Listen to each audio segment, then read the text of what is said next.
ఓం శ్రీ సాయినాథాయ నమః. శ్రీ సాయిరాం గురవే నమః. శ్రీ సాయి భక్త లీలామృతం. భారతదేశము బ్రిటిష్ పాలనలో ఉన్నప్పుడు ప్రభుత్వానికి అనుకూలంగా విశ్వాసపూర్వకంగా సేవ చేసి వారికి ఇచ్చే గౌరవం బిరుదును దక్షిణ భారతదేశంలో రావ్ బహదూర్ అని, ఉత్తర భారతదేశంలో రాయ్ బహదూర్ అని అంటారు. 1911 నుండి బిరుదుతో పాటు పతాకాన్ని కూడా ఇచ్చేవారు. రావు అంటే రాజు అని, బహదూర్ అంటే ధైర్యవంతుడని లేదా అత్యంత గౌరవప్రధానమైన అని అర్థం. దీన్ని ప్రధానంగా హిందువులకు ఇచ్చేవారు. ముస్లింలకు, పారసీలకు దీని సమానమైన బిరుదు ఖాన్ బహదూర్, సిక్కులకు సర్దార్ బహదూర్ ఇచ్చేవారు. హరివినాయక్ సాటే డిప్యూటీ కలెక్టర్ గా బొంబాయిలో పనిచేసేవాడు.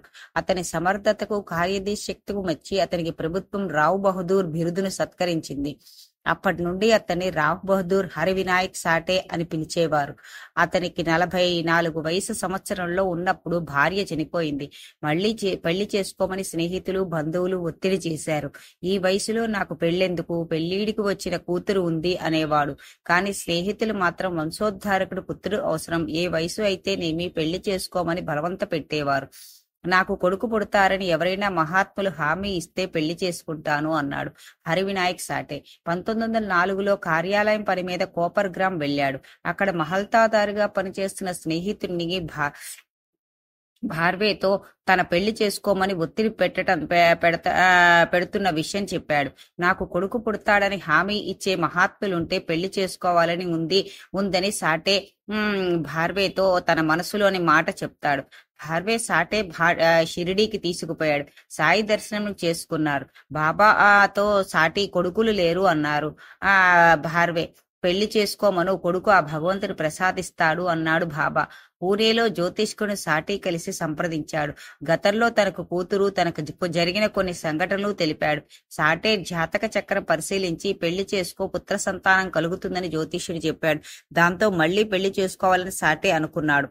ఓం నమో భగవతే వాసుదేవాయ. ఓం నమో సాయినాథాయ. ఓం శ్రీ సాయిరాం గురవే నమః. ఓం శాంతి శాంతి శాంతి.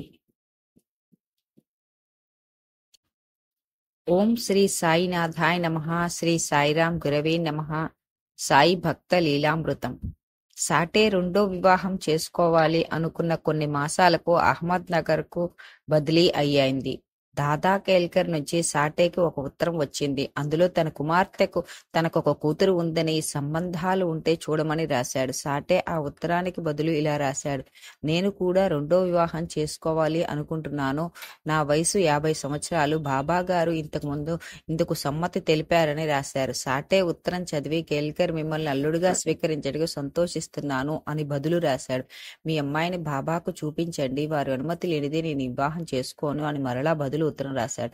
దాదా కేల్కర్ బాబా పట్ల కొంత వ్యతిరేకత భావం ఉంది, అందువల్ల వివాహానికి సమ్మతించడేమో అనుకున్నాడు. అయినా సాటే కొరకు తన కుమార్తెను తీసుకుని షిరిడీ వచ్చాడు. మాధవరావు సహాయంతో బాబా దర్శనం చేసుకున్నారు. బాబా కేల్కర్ కుమార్తె నుదుటిపై బొట్టు పెట్టి అహ్మద్ నగర్ కు పంపు అని కేల్కర్ తో అన్నాడు.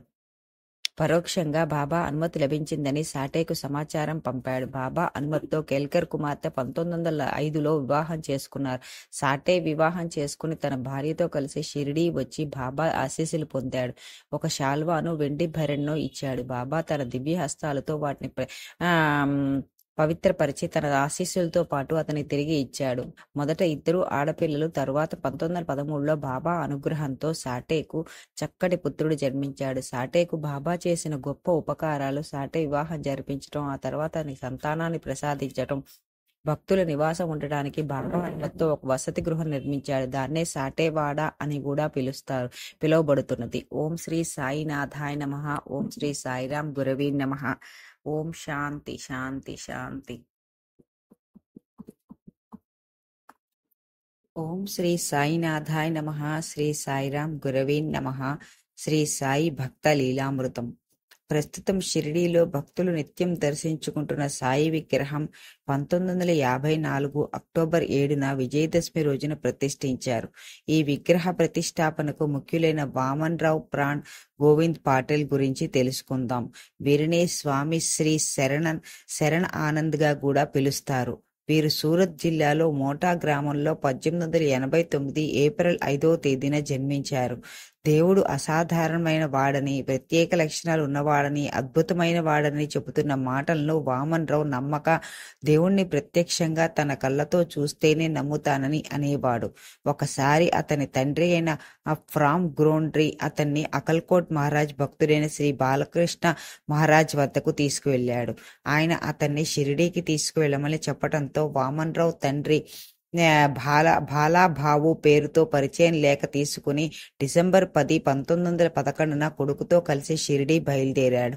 వామన్ రావు మరియు తండ్రి టాంగాలో షిరిడీ చేరాడు. అప్పుడు సాయిబాబా జై అని కేకలు వేస్తూ ఒక చిన్న గుంపు కనిపించింది. గుర్రం బండివాడు గుర్రం ఆపాడు. సాయిబాబా లెండిబాగ్ నడుచుకుంటూ వెళుతున్నారు. టాంగావాలా టాంగా నుండి దిగి సాయిబాబాకు సాష్టాంగ నమస్కారం చేశారు. తండ్రి కొడుకులు కూడా దీన్నే అనుసరించారు. వామన్ రావుని చూడగానే, బాబా, నువ్వు సర్వశక్తివంతుడైన దేవుణ్ణి ఉనికిని అనుమానిస్తున్నావు, ఇక్కడి నుండి వెళ్ళిపో అని అన్నారు. అప్పుడు వామన్ రావు, నేను వెతుకుతున్న దేవుడు ఆయనే అని అనుకున్నాడు. వామన్ రావు తండ్రి తెచ్చిన పరిచయ లేఖను బాలాబావుకి ఇచ్చాడు. ఈ లేఖను చూసి బాలాబావు దీక్షిత్ వాడాలో వారికి బస ఏర్పాటు చేసి బాబా దర్శనానికి తీసుకెళ్లాడు. కానీ బాబా కోపంతో ఉన్న భంగిమని అవలంబించి వారిని ద్వారకామాయిలోకి అడుగు పెట్టనివ్వలేదు. వారిద్దరూ భయపడి మధ్యాహ్న హారతికి వెళ్లటానికి ధైర్యం చేయలేదు. వారు రాధాకృష్ణమాయి కుటీరంలో కూర్చుని హారతి సమయంలో మాత్రమే బాబాని దర్శనం చేసుకున్నారు. భోజనం తరువాత వామన్ రావు హైకోర్టు న్యాయమూర్తి శ్రీ సింగనేతో కలిసి ద్వారకామాయికి వెళ్లారు. బాబా రాధాకృష్ణమాయి పంపిన ద్రాక్ష పళ్ళను ప్రసాదంగా వామన్ రావుకి ఇచ్చారు. తర్వాత వామన్ రావు 1913లో ఒక సొలిసిటర్ సంస్థలో చేరాడు మరియు మే 1913లో కోర్టుకి సెలవులు ఉన్నప్పుడు షిరిడీకి వచ్చారు. సెలవులు ముగిసిన తర్వాత 1914 మార్చి వరకు షిరిడీలో ఉండమని బాబాని కోరాడు. తర్వాత బాబా అతనికి తిరిగి షిరిడీ రావడానికి అనుమతినిచ్చారు. ఓం శ్రీ సాయినాథాయ నమః. శ్రీ సాయిరాం గురవే నమః. ఓం శాంతి శాంతి శాంతి శాంతి.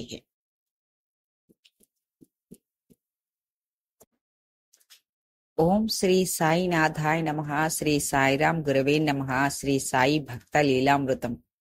1916లో తన స్నేహితుడిని షిరిడీకి పంపటానికి రైల్వే స్టేషన్కి వచ్చి అతనితో పాటు అకస్మాత్తుగా వామన్ రావు మళ్లీ షిరిడీకి వచ్చారు. ఆ సమయంలో బాబా వామన్ రావును, నేను నీ కోసం ఎదురు చూస్తున్నానని చెప్పారు. 21 రోజులు షిరిడీలోనే ఉంచుకున్న తర్వాత బొంబాయి వెళ్లటానికి అనుమతించారు. ఈ సమయంలో ఒక రోజు బూటీవాడ నిర్మాణ సమయంలో అతని తలపై పెద్ద రాయి పడి గాయమైంది.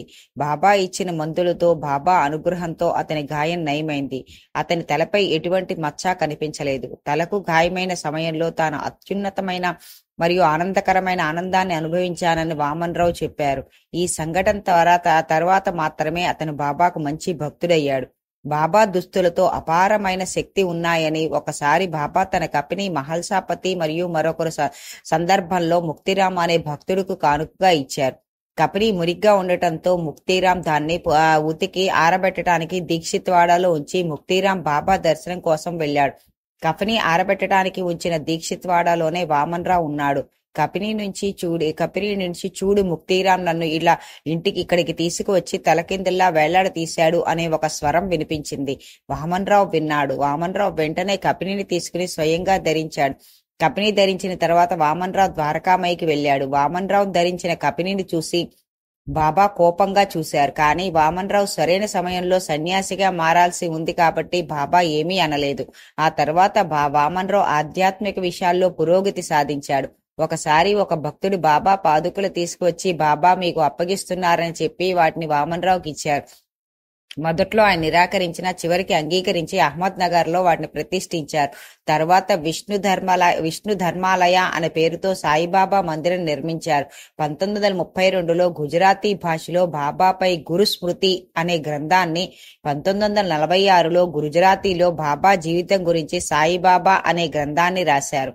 బాబా అనుగ్రహంతో 1952-53 సంవత్సరంలో ఢాకోర్లో సన్యాసం స్వీకరించారు మరియు ఆ తర్వాత ఆయన స్వామి సాయి శరణ్ ఆనంద్ జీ అనే పేరు పెట్టారు. 1961లో సాయిబాబాపై ఆంగ్లంలో ఒక పుస్తకం రాశారు. వామన్ రావు 1982 ఆగస్టు 25న 93 సంవత్సరాల వయసులో సమాధి చెందారు. ఓం శ్రీ సాయినాథాయ నమః. శ్రీ సాయిరాం గురవే నమః. ఓం శాంతి శాంతి శాంతి శాంతి. ఓం శ్రీ సాయినాథాయ నమః. ఓం శ్రీ సాయిరాం గురవే నమః. శ్రీ సాయి భక్త లీలామృతం. శ్రీ విఠల్ యశ్వంత్ దేశ్ పాండే సాయిబాబా యొక్క గొప్ప భక్తుడు. బాబా జీవించి ఉండంగా దర్శించుకున్న ధన్య జీవి. ఈయన తల్లి తండ్రి గారికి అనగా తాతగారికి చూపు మందగించింది. తల్లి తండ్రి గారికి అనగా తాతగారికి చూపు మందగించింది. అత్యుత్తమమైన వైద్యం చేయించారు, కానీ కంటి చూపు మెరుగుపడలేదు. రోజు రోజుకి చూపు తగ్గిపోయి 2 కళ్ళల్లో చూపు పూర్తిగా పోయింది. శ్రీ గోవిందరావు మాన్కర్ గొప్ప సాయి భక్తుడు, బ్రహ్మచారి అయి మరియు సన్యాసి. ఆయన దేశ్ పాండే తాతగారి షిరిడి తీసుకుని వెళ్లి బాబాను ఆశీర్వాదములు తీసుకోమని సలహా ఇచ్చారు. అప్పటికి విఠల్ దేశ్ పాండే వయసు 12 సంవత్సరాలు. విఠల్ దేశ్ పాండే తన తాతగారిని తీసుకుని షిరిడి వచ్చారు. అది 1916వ సంవత్సరం. షిరిడి చేరిన వెంటనే ద్వారకామై వెళ్లి బాబాని దర్శనం చేసుకున్నారు. బాబా వీరిని చూసి నవ్వుతూ 6 రూపాయల దక్షిణ అడిగారు. విఠల్ దేశ్ పాండే దగ్గర సరిగ్గా 6 రూపాయలు లేనందున 10 రూపాయల నోటు ఇచ్చారు. కానీ బాబా నాకు సరిగ్గా 6 రూపాయలు మాత్రమే కావాలి అన్నారు. విఠల్ దేశ్ పాండే తన తాతగారి వరండాలో కూర్చోబెట్టి 6 రూపాయల చిల్లర కోసం బయటికి వచ్చారు. ప్రతి దుకాణములు తిరిగారు. ఊర్లో చాలా మందిని అడిగారు, కానీ 10 రూపాయల చిల్లర దొరకలేదు. విఠల్ దేశ్ పాండే 12 సంవత్సరాల బాలుడు. తిరిగి అలసిపోయి దుఃఖంతో కన్నీళ్లు వచ్చాయి. అతని బుగ్గల మీద కన్నీరు జాలువారుతూ ఉంది. నేను రోడ్డు పక్కన నిలబడి ఉన్నాడు. అప్పుడు పంచా భారా బాంది, ఒక విధమైన జాకెట్టు, తలపాగా, కాళ్లకు పూనేరి బూట్లు పూణేలో ప్రత్యేకంగా తయారైనవి ధరించి ఒక పెద్ద మనిషి విఠల్ దేశ్ పాండే వైపు వచ్చాడు. ఆయన నుదుటి మీద ఒక గంధం బొట్టించి విఠల్ దేశ్ పాండే వీపు మీద తడుపుతూ ప్రేమతో ఓదార్పుగా ఎందుకు ఏడుస్తున్నావు అని అడిగారు. విఠల్ దేశ్ పాండే మధ్యలో వెకిళ్లు పెడుతూ దుఃఖానికి కారణమైన కథంతా చెప్పాడు. వెంటనే ఆయన తన జేబులోంచి 10 రూపాయల నోటుకి చిల్లర ఇచ్చాడు. విఠల్ దేశ్ పాండే నాణాలు అందుకుని వెంటనే ద్వారకామై పరిగెత్తుకుని వెళ్లి బాబా చేతిలో పెట్టాడు. బాబా చరణ కమలానికి సాష్టాంగ నమస్కారం చేశారు. బాబా విఠల్ దేశ్ పాండే దీవిస్తూ, అబ్బాయి భయపడకు, దేవుడు నిన్ను అనుగ్రహిస్తాడు. నువ్వు వచ్చిన పని పూర్తయింది, ఇక వెళ్ళు అన్నారు. విఠల్ దేశ్ పాండే కేవలం 12 సంవత్సరాలు బాలుడైనందువల్ల బాబా మాటల్లోని గూఢార్థం అతనికి బోధపడలేదు. బాబాకు షిరిడి ఎందుకు వచ్చామో విఠల్ దేశ్ పాండే చెప్పలేదు. బాబా కూడా విఠల్ దేశ్ పాండేని అడగలేదు. మీరు వచ్చిన పని నెరవేరింది, ఇక వెళ్ళండి అని బాబా అన్న మాటలు విఠల్ దేశ్ పాండే ఆశ్చర్యపోయి బాబా వంక విభ్రాంతితో చూసినప్పుడు బాబా మరలా విఠల్తో తిరిగి అవే మాటలు అన్నారు. ఓం శ్రీ సాయినాథాయ నమః. శ్రీ సాయిరాం గురవే నమః. ఓం శాంతి శాంతి శాంతి శాంతి. ఓం శ్రీ సాయినాథాయ నమః. శ్రీ సాయిరాం గురవే నమః. సాయి భక్త లీలామృతం. సాయి చెప్పిన మాటలను మననం చేసుకుంటూ తన తాతను కూర్చోబెట్టిన చోటికి వచ్చాడు. తను కూర్చోబెట్టిన చోట తాత కనిపించకపోవడంతో భయపడిపోయాడు. కంగారుగా భయంతో తాత చుట్టుపక్కలంతా వెతికాడు. ఎక్కడా తాత కనిపించలేదు. పాండే ఏడుస్తూ ఒక మూల కూర్చున్నాడు. ఇంతకు ముందు పాండే చిల్లర ఇచ్చి కరుణామూర్తి చూపించిన ఇప్పుడు ఎందుకు ఏడుస్తున్నావు అని అడిగాడు. తన తాతగారి అదృశ్యం గురించి చెప్పాడు. ఆ కరుణామూర్తి కరుణరసం ఉట్టిపడుతుండగా పాండేని గట్టిగా పట్టుకుని, ఆందోళన పడవద్దు, వీధి చివర వాడా దగ్గర మీ తాతగారు కూర్చుని ఉండటం ఇప్పుడే చూశాను అన్నారు పాండే. పాండే ఆలస్యం చేయకుండా ఆయన చూపించిన వైపు పరిగెత్తుకుంటూ వెళ్ళాడు.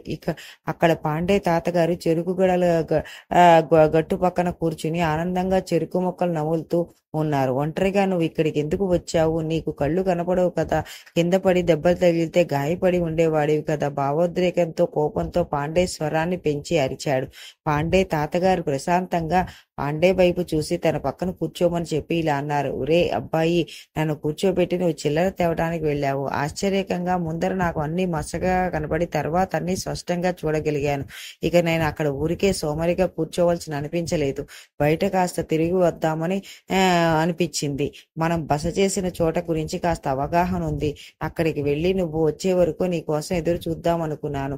తాత మాటలతో పాండే మనసంతా ఆనందంతో నిండిపోయింది. ఇక మీరు వచ్చిన పని నెరవేరింది అన్న బాబా మాటలు గుర్తుకు వచ్చి వాటి వెనుక రహస్యం పాండేకు అర్థమైంది. ఆ పని ఏంటంటే పాండే తాతగారి పోయిన కంటి చూపును తెప్పించమని బాబాను ప్రార్థించడానికి వచ్చారు. వారు ఆ విషయం చెప్పకుండానే బాబా వారు వచ్చిన పని గ్రహించి వారు ఏమీ ప్రశ్నించకుండా అనుగ్రహించారు. ఓం శ్రీ సాయినాథాయ నమః. శ్రీ సాయిరాం గురవే నమః. ఓం శాంతి శాంతి శాంతి శాంతి.